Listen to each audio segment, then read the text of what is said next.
Hello students, मैं doctor R N. Singh. हम आज कंपनी लॉ के स्टार्ट करेंगे और ये BCom second year group A का फर्स्ट पेपर है। बहुत इंटरेस्टिंग पेपर है।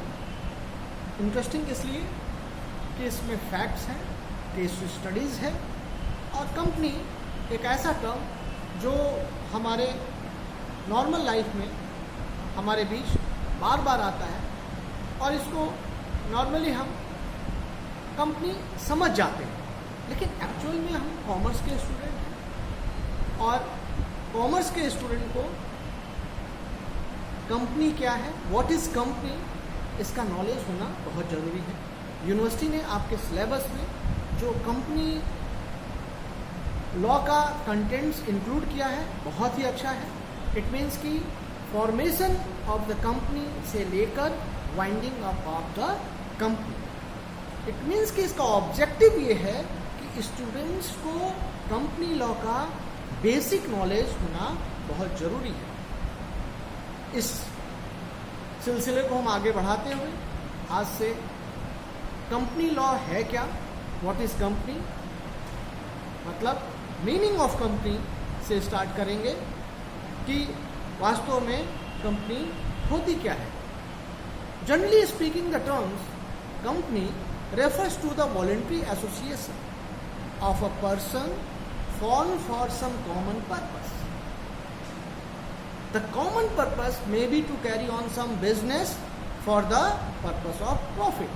It means कि कुछ लोगों द्वारा स्वयं स्वैच्छिक रूप से बनाया गया ये एसोसिएशन है, संगठन है, जिसका एक कॉमन पर्पस है to earn profit.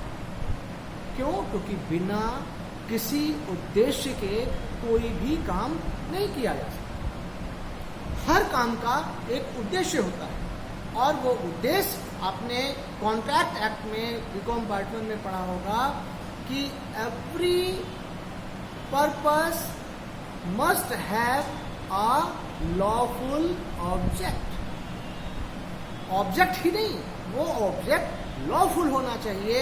It means कि अगर कंपनी को एसोसिएशन को बनाने का जो पर्पस है, लाभ कमाना है, प्रॉफिट अर्न करना है, तो वो जो प्रोसेस होना चाहिए, वो मेथड होना चाहिए, वो तरीका होना चाहिए, वो लॉफुल होना चाहिए। अगर वो लॉफुल ऑब्जेक्ट नहीं होगा तो इट मीन्स कि वो वाइड होगा, इलीगल होगा और कोई भी लॉ उसे रिकॉग्नाइज नहीं करेगी, कोई भी सोसाइटी उसको एप्रिशिएट नहीं करेगी।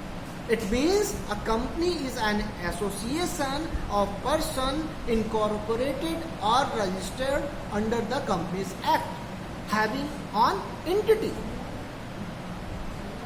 quite separate from its members and formed basically to carry on business for the purpose of making profit.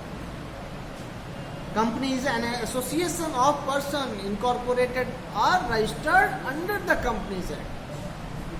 Company incorporate किया गया है कई लोगों के ग्रुप द्वारा और वो कंपनी एक्ट में रजिस्टर्ड होगा, तभी वो कंपनी होगा, अदरवाइज वो कंपनी नहीं होगा। और जो भी वो उसके थ्रू हम लाभ कमाएंगे, प्रॉफिट अर्न करेंगे, जिस लोगों के ग्रुप ने मेनी पर्सन्स ऑफ एसोसिएशन ने उनको फॉर्म किया है, तो वो लाभ, उनका प्रॉफिट लीगल नहीं होगा अंडर द कंपनीज एक्ट। कुछ लोगों ने, कुछ जो स्पेशलिस्ट हैं, कुछ विद्वानों ने अपनी डिफिनेशन दी है कंपनी के बारे में। तो आइए हम 2-3 लोगों की डिफिनेशन की बात कर लें, फिर आगे हम कैरेक्टरिस्टिक्स की बात करेंगे, उसके बाद हम कॉर्पोरेट पर्सनालिटी की बात करेंगे, फिर लिफ्टिंग कॉर्पोरेट वेल की बात करेंगे। तो धीरे धीरे हम आगे बढ़ेंगे और आपको इसमें बहुत से इंफॉर्मेशन मिलेगी जो आपके लिए बहुत फ्रूटफुल होगी।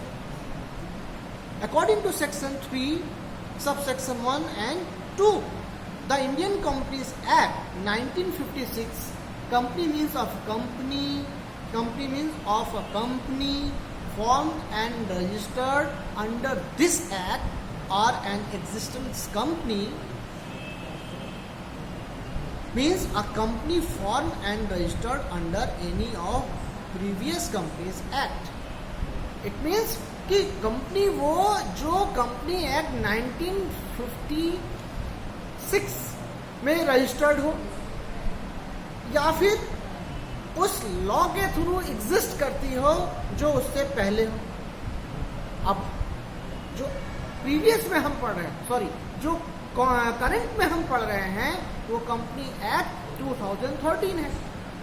तो कंपनी एक्ट 2013 में कंपनी की डिफिनेशन में होगी तो इसके लिए प्रीवियस एक्ट कौन सा हो जाएगा, प्रीवियस लॉ कौन सा हो जाएगा, 1956.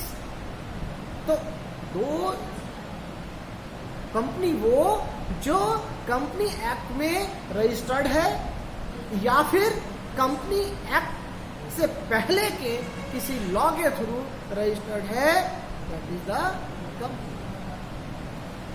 According to justice lord Lindley, as an association of many persons who contribute money or money's worth to a common stock and employ it in some common trade or business and how share the profit and loss arising therefore.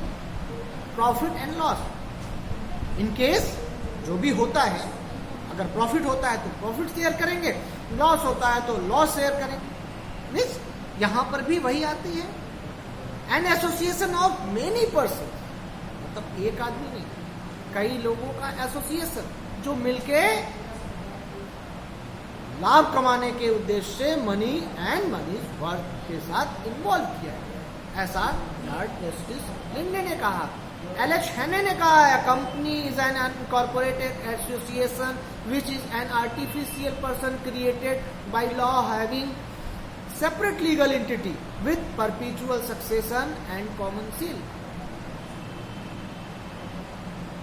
हैने साहब ने इसको और अच्छे से define कर दिया और क्लियर कर दिया है कि आर्टिफिशियल पर्सन, ऐसा कंपनी के डिफिनेशन में भी कहा गया है, company is artificial person. Alex हैने ने भी यही कहा, company is artificial person means कि उसका कोई फिजिकल एग्जिस्टेंस तो है, दिखती है कंपनी, बट उसमें आत्मा नहीं है. इसलिए कि नॉर्मली हमारा क्रिएशन तो प्रकृति ने किया है, हम प्रकृति द्वारा बनाए गए हैं, लेकिन कंपनी को लॉ ने रिकॉग्नाइज किया है और कंपनी लॉ के थ्रू बनाई गई, इसलिए कंपनी को आर्टिफिशियल पर्सन कहा गया है. Company is a artificial person created by the law, जो उसका जन्म लॉ के थ्रू हुआ है, डिफरेंट सेक्शन के थ्रू हुआ है, उसमें डिफरेंट एक्ट्स इन्वॉल्व हैं, उसको उसके एक एक पार्ट को थ्रू लॉ डिफाइन किया गया है. क्यों? क्योंकि लॉ ही उसको प्रोटेक्ट करता है, इसीलिए वो कंपनी है. तो company is a artificial person created by the law having separate legal entity. क्योंकि सबका क्रिएशन होता है और क्रिएशन होगा अकॉर्डिंग टू लॉ, तो इट मीन्स कि उसका नाम होगा और नाम होगे तो उसकी अपनी पहचान होगी, जैसे हमारी आपकी पहचान होती है, क्योंकि हमारे आपके नाम अलग अलग होते हैं. अगर सेम भी नाम होते हैं तो हमारा एग्जिस्टेंस अलग अलग होता है, हमारी पर्सनालिटी अलग अलग होती है, हमारी आइडेंटिटी अलग अलग होती है. तो इसलिए कंपनी की भी सेपरेट लीगल आइडेंटिटी है जो कि अपने मेंबर से, और कंपनी में कोई समानता नहीं होती, दोनों अलग होते हैं, मेंबर अलग उसकी आइडेंटिटी और कंपनी की अलग आइडेंटिटी होती है. With perpetual succession. Perpetual succession means कोई आए या जाए, anybody come and go, but company के अस्तित्व पर, एग्जिस्टेंस पर कोई भी असर नहीं पड़ता है. क्यों? क्योंकि अगर कंपनी के किसी मेंबर की डेथ भी होती है और तो उसके जगह दूसरा आएगा, लेकिन कंपनी बंद होने वाली नहीं, क्योंकि सेपरेट लीगल एंटिटी दोनों का अलग पहचान है। परपेचुअल सक्सेशन, पृथक वैधानिक अस्तित्व जो है सेपरेट लीगल एंटिटी, वो इस पे अप्लाई होगा और कंपनी के अस्तित्व पर कोई भी संकट आने वाला नहीं है। कंपनी कंटिन्यूअस अपना फंक्शन करती रहेगी। एंड कॉमन सील, कंपनी का अपना कॉमन सील होता है, जिसको हम कहते हैं, जैसे हमारा अपना हस्ताक्षर होता है किसी डीड को कंप्लीट करने के लिए, उसी तरह कंपनी का एक अपना सील होता है जिसे हम कहते हैं कॉमन सील।